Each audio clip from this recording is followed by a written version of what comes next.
Vamos a hablar de la interpretación constitucional. Cuando hablamos de la interpretación constitucional, nos referimos que con frecuencia encontramos a la doctrina jurídica una idea según la cual se deben conocer a prioridad la existencia de ciertos principios considerados peculiares o exclusivos de la interpretación constitucional.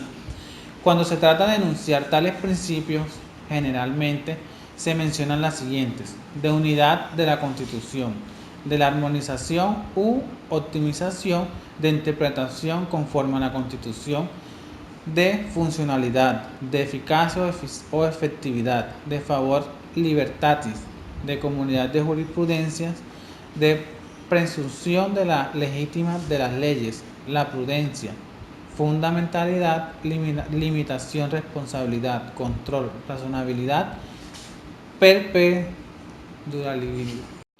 Sin embargo, la enunciación de los principios es mucho más compleja cuando se trata de estudiarlos, con arreglos a un ordenamiento jurídico en particular, por la circunstancia de que son relativos y variables, como las mismas constituciones, sin olvidar que el método de trabajo de los tribunales está necesariamente vinculado a casos concretos, de lo cual se deriva infinidad de principios nuevos y modalidades de su aplicación.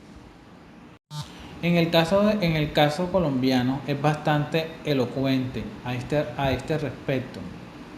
El título primero de la Constitución colombiana se denomina de los principios fundamentales, mientras que al menos 20 normas constitucionales se refieren a principios de toda índole. De otra parte, resulta fácil verificar cómo la Corte Constitucional ha inventado infinidad de principios o ha creído verlos implícitos en ciertas normas constitucionales o legales. A pesar de lo anterior, no me propongo a estudiar los principios constitucionales en general, sino una clase especial de principios. Existe, en efecto, un significado de la palabra principios jurídicos que se utiliza para aludir a normas que cumplen estas condiciones. Las siguientes son: A.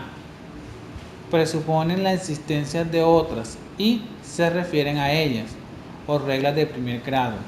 B. Se dirigen a quienes deciden, es decir, primordialmente a los operadores jurídicos. C. Proporcionan una guía acerca de cómo y cuándo ha de usarse las normas, reglas de segundo grado, sobre las que versan que alcance darles, cómo combinarlas, cuando otorgan precedencia alguna de ellas. Y finalmente, D. Exhiben cierta indiferencia o neutralidad de contenido. Bueno, a continuación le vamos a explicar algunos principios que encontramos. El primer principio es el principio de la prevalencia de la Constitución o principio de la constitucionalidad. Este principio encuentra su fundamento expreso en el artículo 4 de la Constitución Política, según el cual las incompatibilidades entre normas de toda jerarquía y las normas constitucionales se deben resolver dando prelación a la Constitución. En abstracto, este principio resulta fácil de entender si se reconoce la idea de que la Constitución es una norma rígida. El segundo principio es el principio de la igualdad en constitucionalidad. La Corte ha derivado este principio del artículo 13 de la Constitución Política para afirmar que el juez debe asumir un cierto comportamiento interpretativo en los casos que implican una violación de derechos de igualdad, lo cual se traduce en el deber de hacer un juicio de mayor o menor intensidad en el caso concreto. El tercer principio es el principio de la eficacia del texto a interpretar. Este principio se conformida con el cual la interpretación del derecho debe ofrecer resultados funcionales, no tiene encuadre expreso en la Constitución. El cuarto principio es el principio de ponderación.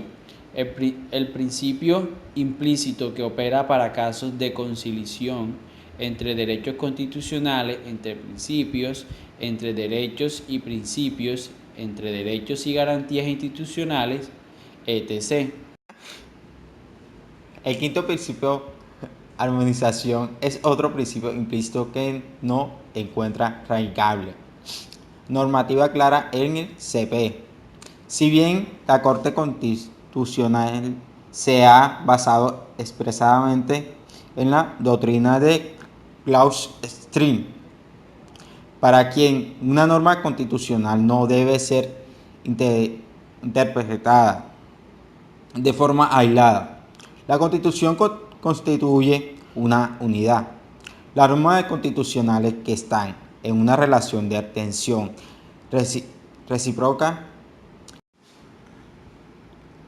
tienen que ser armonizadas, ser puestas en concordancia la una con la otra. De la unidad de la Constitución se deduce la tarea de optimización o armonización de las normas constitucionales. Es quizás el principio más recurrido para solucionar casos en la jurisprudencia de la Corte, sin que pueda distinguírselo claramente del principio de ponderación. Cabría decir quizás que mientras las ponderaciones atienden a los intereses en juego, la armonización se refiere a las normas que regulan tales intereses.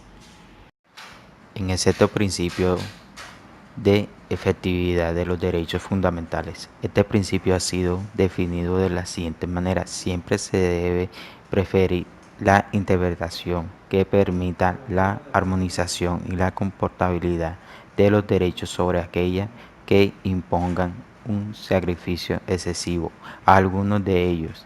C473 de 1994. Según esta definición, el principio de efectividad se identifica con los principios de armonización y de proporcionalidad.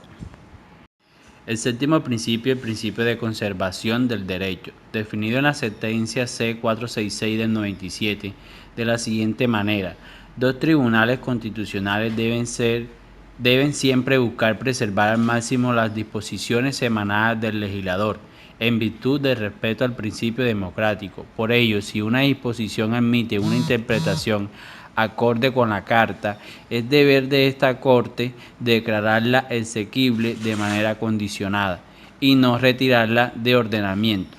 Esta pauta de interpretación carece de sustento normativo explícito. Sin embargo, la Corte se apoya en la doctrina para explicarla en sentido en que debe entenderse. En la sentencia C100 del 96, por ejemplo, se cita a Raúl Canosa Úlcera, Interpretación Constitucional y Fórmula Política de Madrid, Centro de Estudio Constitucional 1988, página 180. Se debe anotar que el principio de conservación del derecho va dirigido a la propia Corte Constitucional y normalmente se utiliza cuando se van a expedir sentencias de interpretación condicionada, aunque sirve también con frecuencia a los intereses de aquellos magistrados que salvan su voto en casos de inexequibilidad, como se verifica por ejemplo en la sentencia C065 del 97.